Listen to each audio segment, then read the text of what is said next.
দশম শ্রেণীর অঙ্কের আজকে স্ফেয়ার গোলক করাবো। গোলকটা দেখতে হয় কেমন, ঠিক এরকম ধরনের।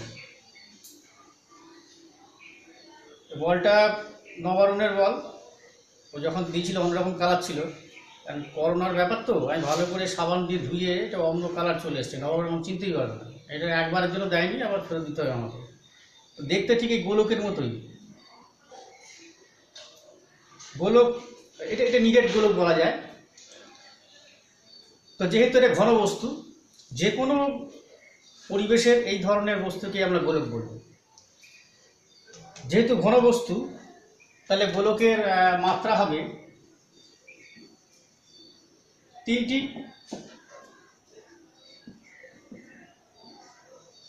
ঘন বস্তু যেহেতু মাত্রা তিনটি হবে, গোলকের তল কটা হবে?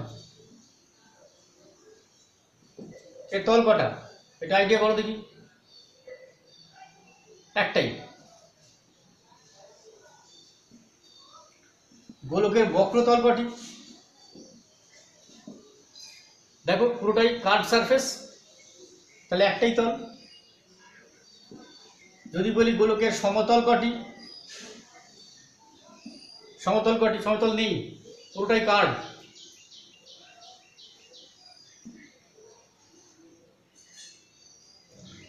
এইবার দেখি আমাদের গোলকের সমগ্র তলের ক্ষেত্রফল কি হতে পারে। সমগ্র তলের ক্ষেত্রফল,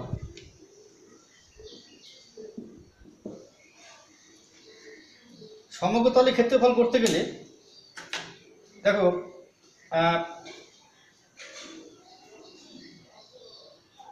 এখানে একটা পিন দিয়ে দেবে বাড়িতে।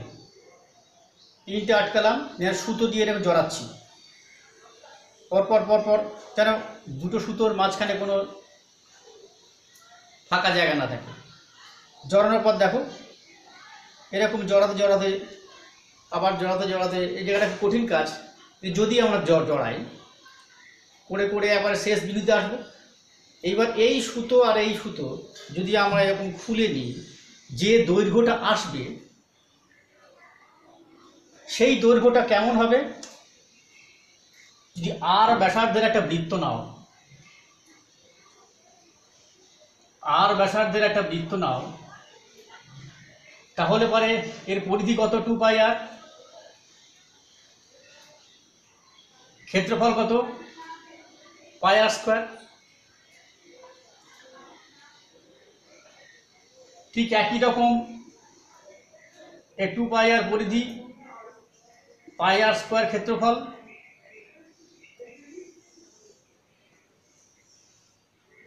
সবগুলো যদি এরকম আর হয়, 2πr পরিধি, πr² ক্ষেত্রফল, 2πr পরিধি, πr² ক্ষেত্রফল, তাহলে আমরা দেখতে পাবো এই যে সুতোটা আমরা পেলাম, এই সুতোটা যদি এরকম জড়াতে থাকি একেবারে জড়িয়ে জড়িয়ে শেষ অবধি, এটা কত? একটা πr² দৈর্ঘ্য পাবো। ঠিক এরকম চারটে বৃত্তের যতখানি πr² যে সুতো জড়াতে যতখানি দৈর্ঘ্য পাবো, তার সঙ্গে এই সমগ্র তলের ক্ষেত্রফলের সঙ্গে সমান হয়ে যাবে। অর্থাৎ সমগ্র তলের ক্ষেত্রফল এখানে আসবে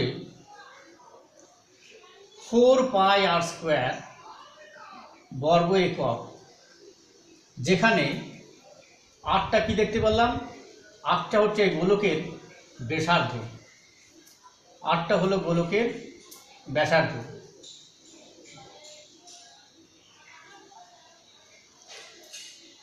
ফোর πr² বর্গ একক। সমগ্র তলের ক্ষেত্রফল 4πr² বর্গ একক। এবার গোলকের আয়তনটা কি জিনিস? আয়তনটা আমাদের এখানে ফর্মুলাটাই শিখতে হবে। সেটা হচ্ছে 4/3πr³ ঘন একক। এখানে অজানা রাশি একটাই আছে আর, গোলকের ব্যাসার্ধ। এখানে অজানা রাশি একটাই আছে আর, গোলকের ব্যাসার্ধ। আয়তন হচ্ছে 4/3πr³ ঘন একক। এদের পরিমাপ করার পদ্ধতিটা হায়ার ক্লাসে আছে, আমাদের এখানে শুধু এর ফর্মুলাটা জানলেই হবে। তো এই হচ্ছে গোলকের সমগ্র তলের ক্ষেত্রফল আর আয়তন।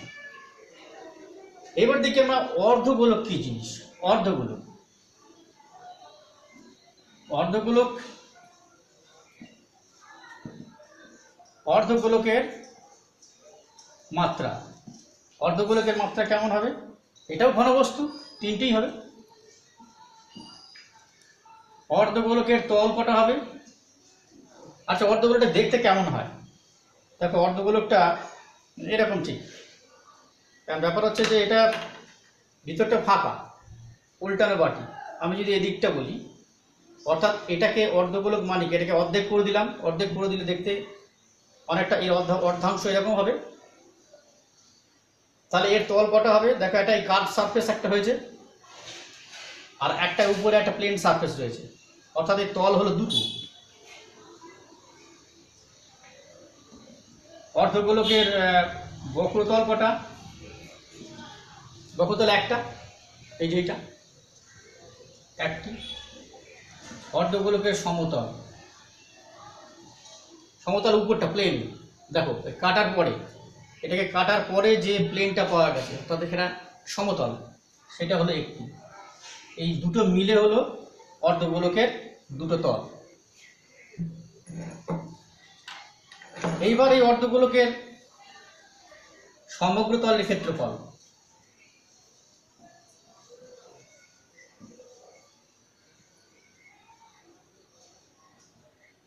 অর্ধগোলকের সমগ্র তলের ক্ষেত্রফল অর্থাৎ দেখো, অর্ধগোলকটা যদি আমরা চিত্রটা আঁকি, কিরকম ধরনের হবে? এরকম, এর মাথায় একটা এই আকৃতি রয়েছে। তাহলে এর হলো দুটো তল, সমগ্রতল বলে দুটো তল, একটা সমতল, একটা বক্রতল। এটা বক্রতল, এটা সমতল। খুব স্বাভাবিকভাবেই সমগ্রতলের ক্ষেত্রফলের এই যে অংশটা, তলারটা, এটা পেয়েছিলাম 4πr²। তাহলে এর এই মাঝখান থেকে উপরের অংশ 2πr², আর নিচের অংশ 2πr²। তাহলে এর অর্ধেকটা, যেহেতু অর্ধগোলকে যেহেতু অর্ধেকটা আছে, তাহলে একটা হলো 2πr², অর্থাৎ সমতলের বক্রতলের যে ক্ষেত্রফল সেটা হচ্ছে 2πr²। আর একটা হচ্ছে সমতলটা। সমতলটা কেমন দেখতে? একটা বৃত্ত, অর্থাৎ এই অংশটা।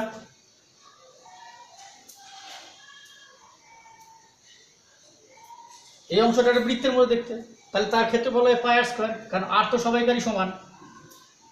πr² এত বর্গ একক। This is equals to 3πr² বর্গ একক। এই হলো অর্ধগোলকের সমগ্র তলের ক্ষেত্রফল। এবার অর্ধগোলকের আয়তনটা কি জিনিস?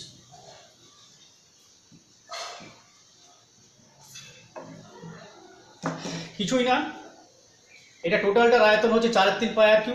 তাকে অর্ধেক করে দিতে হবে, তাহলে হাফ ইন্টু 4/3πr³ এত ঘন একক।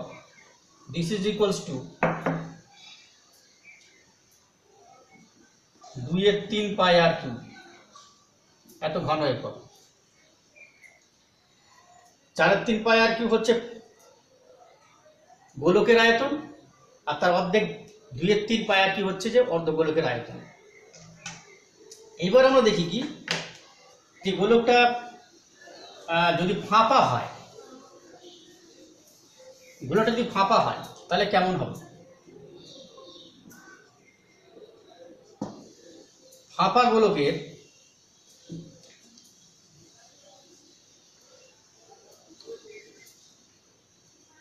আয়তন দেখতে কেমন হবে?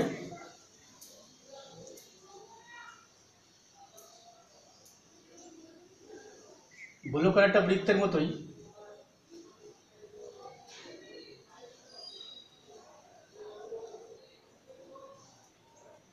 এটা মনে করো কেন্দ্র,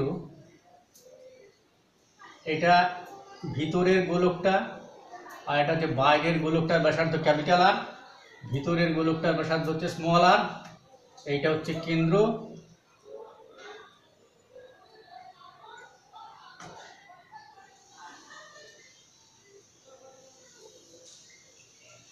এইরকম আকার।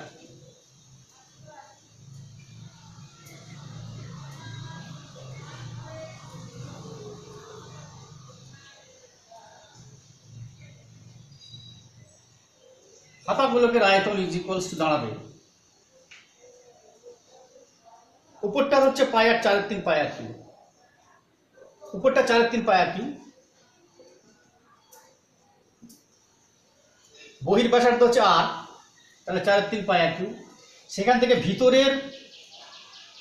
ভিতরের যে ব্যাসার্ধ, তার ব্যাসার্ধ স্মল আর, সেই 3.5 পাই আর কিউ যদি বিয়োগ দিয়ে দিই, তাহলে বাকি যে বলয়ের অংশ যেটা গোলকের থাকছে তার আয়তনটা বেরিয়ে যাবে। তাহলে এটা হবে ভিতরটা 4/3 পাই আর কিউ, এত ঘন একক, যেখানে ক্যাপিটাল আর হচ্ছে বহির ব্যাসার্ধ, স্মল আর হচ্ছে অন্তর ব্যাসার্ধ।